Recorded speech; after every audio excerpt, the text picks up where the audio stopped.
Special counsel Robert Hur testified before the House Judiciary Committee on his report about Joe Biden's handling of classified documents. And needless to say, it got spicy on both sides. So, what am I talking about? Hang on, folks. We'll get into this in just 1 second.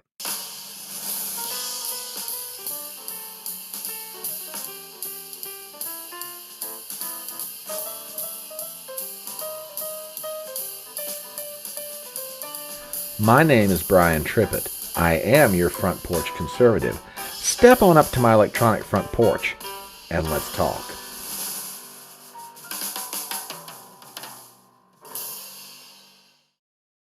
The much anticipated testimony of special counsel Robert Hur before the House Judiciary Committee caused both sides to have enough ammo to be able to walk out saying, well, we got something out of it, but not everything we wanted. So let's go straight to the story and then play some video highlights, and then I'll give you my thoughts on the whole thing. We start with the New York Post. Headline: Special counsel Robert Hur says he did not exonerate Biden, claims president lied about sharing locking classified documents. Article written by Stephen Nelson. We have the following. Former special counsel Robert Hur told lawmakers that his report on President Biden's alleged mishandling of classified documents, quote, did not exonerate Biden of wrongdoing, and that the commander-in-chief and his defenders were misleading the public about key details in the case. Quote, I did not exonerate him, and that word does not appear in the report, Hur corrected Representative Pramila Jayapal, Democrat, Washington, during a 5-hour-long House Judiciary Committee hearing on Capitol Hill. Jayapal, the influential chairwoman of the Congressional Progressive Caucus, spoke over her as he corrected her before she cut him off, saying, Mr. Hur, it is my time. Thank you. And ladies and gentlemen, we do indeed have that clip. We will play it in just a moment. But back to the story. Reading a little bit further, we have the following. Hur testified that Biden lied at least twice to the public. Once when claiming he had not shared classified information with a ghostwriter, and again when the president alleged he had locked up the documents in question. And Hur also revealed that the White House counsel's office had sought to purge his report of negative assessments of Biden's mental fitness. Hur wrote in his bombshell report, released February 8th, that he had uncovered evidence that Biden, quote, willfully retained and disclosed classified materials, but found that the 81-year-old should not face charges for hoarding the nation's secrets over a span of decades on the grounds the jurors would likely see him as a, quote, well-meaning elderly man with a poor memory. Okay, let's get right to it. The video clips on this are pretty damning. And to be perfectly honest, like I said in the opening, both sides have something that they come away from this hearing with, but not enough to leave them totally satisfied. So we begin with a declaration from Hur himself. Folks, take a listen to this. You will find it fascinating. My team and I conducted a thorough, independent investigation. We identified evidence that the president willfully retained classified materials after the end of his vice presidency when he was a private citizen. This evidence included an audio-recorded conversation during which Mr. Biden told his ghostwriter that he had, quote, just found all the classified stuff downstairs, end quote. When Mr. Biden said this, he was a private citizen speaking to his ghostwriter in his private rental home in Virginia. Okay. That's pretty bad, and it gets worse from there from Biden's perspective. We go next to an exchange with Representative Matt Gaetz, Republican from the 1st District of Florida. Folks, check this out. This is pretty good. Right? As Mr. Armstrong laid out, you find in your report that the elements of a federal criminal violation are met. But then you apply this senile cooperator theory that because Joe Biden cooperated and the elevator doesn't go to the top floor, you don't think you get a conviction. And I actually think you get to the right answer in that. I don't think Biden should have been charged. Don't think Trump should have been charged. But under the senile cooperator theory, isn't it frustrating that Biden continues to go out and lie about the basic facts of the report that lay out a federal criminal violation? Congressman, I need to disagree with at least one thing that you said, which is that I found that all of the elements were met. One of the elements of the relevant mishandling statute is the intent element. And what my report reflects is my judgment that based on the evidence, I would not be able to prove beyond a reasonable doubt to a jury that that intent element had been met. Right, but the reason... Okay, and there is the heart of the complaint by the Republicans. They want Biden charged on this. They want him charged. He had classified documents in his possession. Hers basic argument is, well, there's no way that I could get a jury to convict because there's no way that I could prove he had the intent to do it. Now, what will go on, and I didn't let the clip finish all the way, but what it will go on to say by Gates is, but the reason that you're there is because you found that most people would view him as a well-meaning elderly man with memory issues. It's almost like the Democrats are caught in a trap here, or more particularly Biden in this case. That is, hey, I had these classified documents, but I had them in complete and total storage. Everything was fine. Yeah, but you don't remember the fact that you had them, which goes to something that that was written about in the Post Millennial, which I think is relevant to that exchange. Take a look at this. Biden transcripts of classified document interview revealed shocking memory lapses, said he had no, pardon my language for this, but it's the quote, no goddamn idea in response to hundreds of questions. Article written by Thomas Stevenson. The transcripts of the interview of President Joe Biden in the classified documents case by special counsel Robert Hur over a span of 2 days have been released, showing the multiple memory lapses, including when his son Beau died, forgetting when Trump was elected, and showing the president saying, I do not recall, or, quote, I have no goddamn idea, more than 100 times. According to a review of the transcripts by the UK Daily Mail, the president did forget the dates regarding his son Beau Biden's death, as well as other things listed in Hur's report that brought the president's ability to lead the country into question. During Hur's interview of Biden, the president, contrary to what he said in response to Hur's bombshell report in a press conference, was the one that brought up the death of his son first. What month did Beau die? Biden asked himself out loud during the interview. The president recalled that May 30 was the day of Beau's death, but could not remember the year at that time. Was it 2015 he died? Biden asked. He then had to be reminded of the year that President Trump was elected after he first asked if Trump was elected in 2017 instead of the correct year, 2016.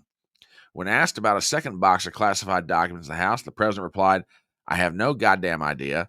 I didn't even bother to go through them.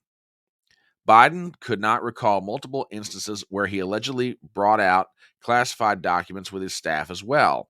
According to the transcript, the president consistently got sidetracked and made tangents during questioning.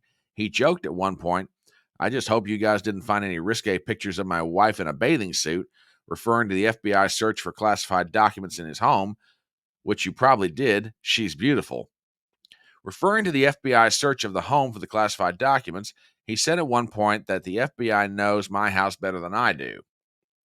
He summarized his report previously. Hur summarized his report previously, writing he did not plan to prosecute the president, as a jury would likely find him to be a well-meaning elderly man with poor memory.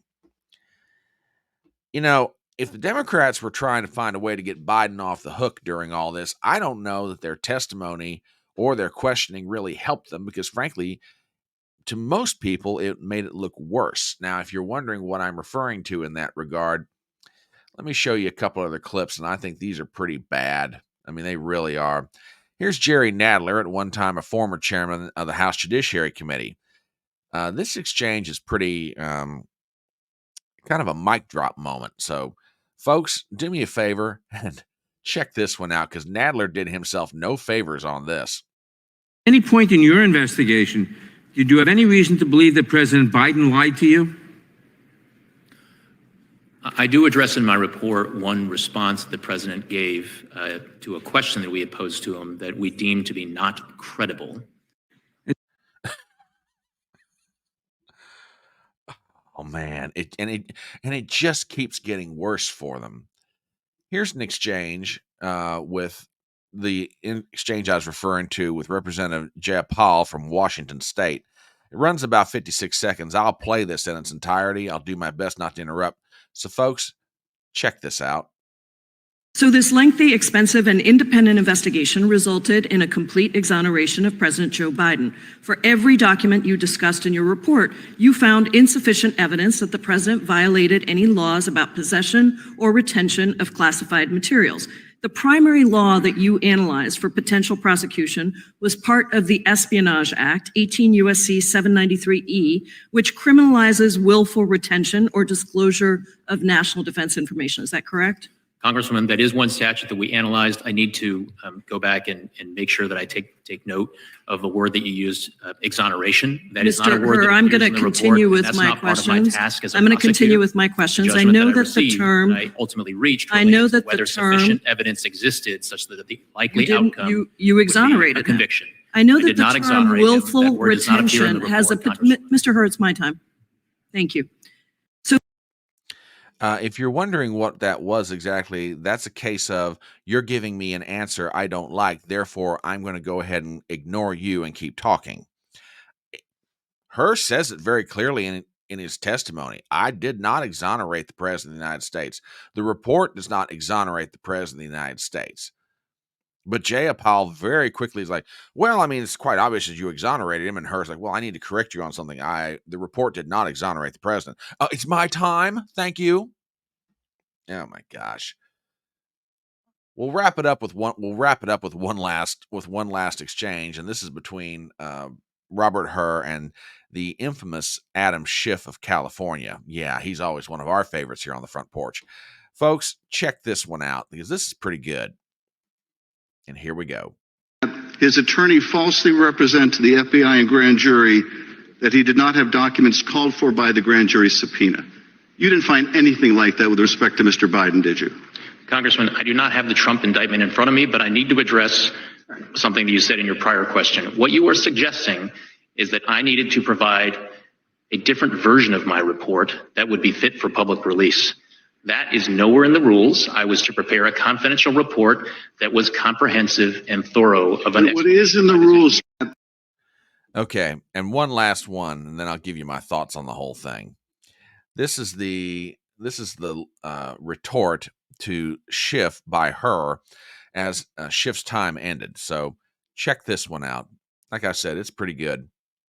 So wish to respond to that final question? Yes, Congressman, what you are suggesting is that I shape, sanitize, omit portions of my reasoning and explanation to the Attorney General for political reasons. No, I suggest that you not shape your report for political reasons, which is what you did. That did not happen, Congressman. That did not.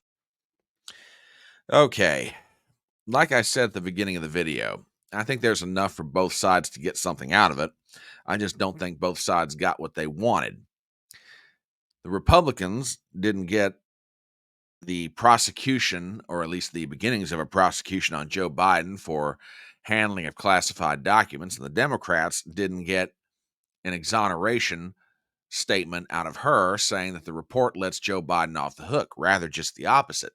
Herr's quite determined in his conclusion that, yeah, the president willfully retained these documents that he never should have had in his possession. He showed them to an individual who most certainly had no reason to have access to these materials, aka the ghostwriter. But there's no way we could get a prosecution on this because the jury would look at the man and saying, well, nice guy, but he's older and he has memory issues. I don't know the Democrats helped themselves or Joe Biden in all this. As a matter of fact, they probably did more damage.